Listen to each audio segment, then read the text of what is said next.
This is the story of Katie Couric, a journalist who spent 5 decades trusted for her memory and her composure, and what happened when her own mind failed her without warning at 69 years old. Catherine Ann Couric was born on January 7, 1957, in Arlington, Virginia, the youngest of 4 children in a household that valued curiosity. She started at the bottom, working as a desk assistant at ABC News before moving through local television stations in Washington and Miami, putting in the years nobody notices. NBC hired her in 1989, and 2 years later she became co-anchor of Today, a chair she held for 15 years while millions of Americans watched her every morning. Behind that steady public presence, though, Couric was carrying a private loss most people never saw coming. Her husband, Jay Monahan, died of colon cancer in 1998 at just 42 years old, only 9 months after his diagnosis, leaving Couric a widow raising 2 young daughters while still showing up on national television 5 days a week. She didn't pull back from the camera. Instead, she used it. 2 years after Jay's death in 2000, Couric let cameras follow her into a live on-air colonoscopy so viewers could see exactly what a routine screening looked like, and the result became known as the Couric effect, a documented rise in colon cancer screenings across the country that followed her broadcast.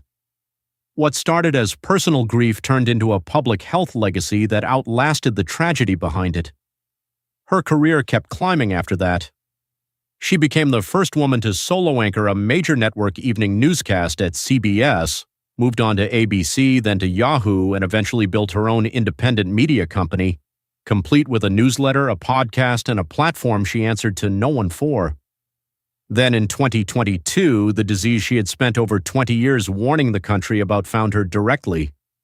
Couric was diagnosed with breast cancer, went through surgery and radiation, and talked about the experience publicly the same way she'd handled everything hard in her life, not as a victim, but as a journalist turning her own body into one more lesson for her audience.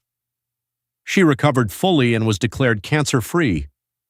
By that point, she had already survived more than most people face in a lifetime, and she had already turned her private pain into something the public could learn from. None of that prepared her for what happened next. On June 27, 2026, Couric and her husband, John Molnar, traveled to the Aspen Ideas Festival in Colorado for what looked like an ordinary day. She grabbed lunch at a hot dog stand near the venue before heading to the Aspen Institute, where she was scheduled to speak on 2 separate panels that afternoon, conversations she had given hundreds of times before under far higher pressure. That hot dog is the last thing Couric remembers. She walked onto the stage, spoke on both panels, and answered questions in front of a live audience with the same fluency 5 decades of practice had built into her, and she remembers none of it now. Not a word said, not a face in the crowd, not a single moment from either conversation.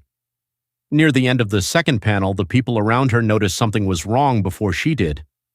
Molnar and one of Couric's interns realized she seemed weak, dizzy, and out of it, which sent her straight to Aspen Valley Hospital, where she arrived unsure why she was even there in the first place. Doctors moved fast to rule out a stroke, and that's when the questions started. The date, the month, the name of the sitting president. Couric got every one of them wrong. She believed it was still 2024, and she told doctors Joe Biden was president, a striking answer coming from a woman who has personally interviewed nearly every living American commander-in-chief. An MRI came back clear, no stroke, no bleeding, no structural damage of any kind, and that should have brought relief, but the confusion in the room told a different story. Over the hours that followed, Molnar watched his wife ask the same questions again and again, what she'd been doing before the hospital, why she was even there, unable to hold on to the answer for more than a few minutes before the loop started over. Doctors eventually gave the condition a name most people have never heard of: transient global amnesia, a rare and temporary breakdown in the brain's ability to form new memories.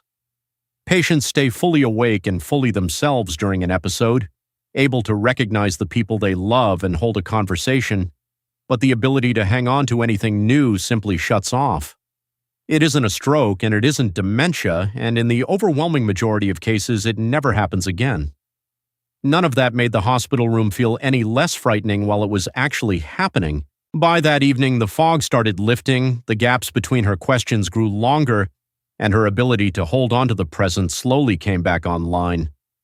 What didn't come back were the hours already lost, roughly from noon until at least 7 that night, gone completely, not blurred or foggy, but erased, as if they'd never happened at all.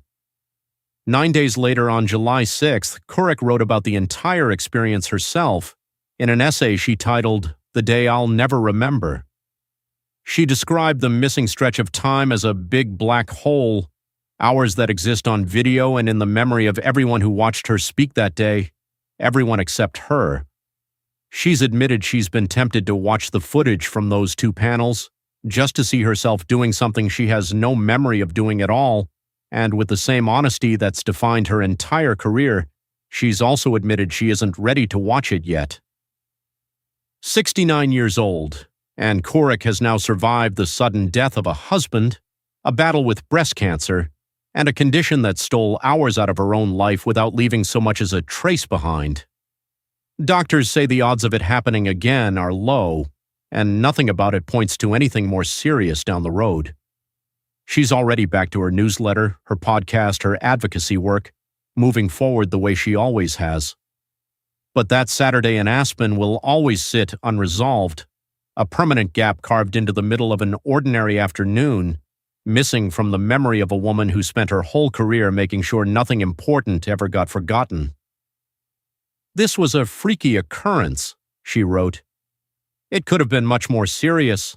Ultimately, I'm relieved. Relieved, but not whole, because somewhere in that thin, bright Colorado air, a few hours of Katie Couric's own story went missing, and no amount of relief is ever going to bring them back."